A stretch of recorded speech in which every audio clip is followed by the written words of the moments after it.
కర్నూలు జిల్లా కోడుమూరు మండలం పేలకుర్తిలో భారీ చోరీ జరిగింది.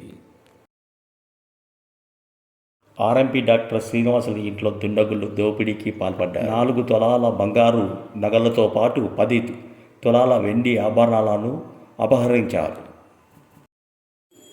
రాత్రి ఇంటిలో నిద్రిస్తుండగా తలుపు బయట గడియపెట్టిన ఆగంతకులు పై అంతస్తులో ఉన్న గది తలుపులు పగలగొట్టి చోరీకి పాల్పడ్డారని శ్రీనివాసులు చెప్పాడు.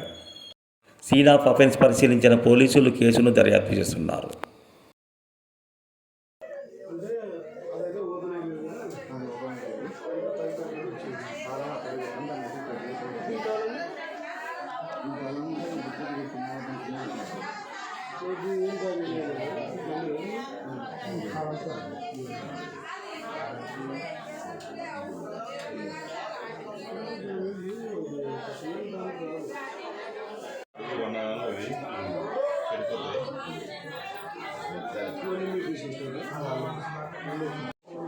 ఇది ఒక 10 years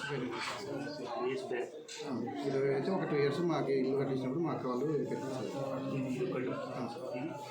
ఇవి కానీ 10 తులాలు ఇల్లు అప్పుడు గిఫ్ట్ ఒకటి 3 years.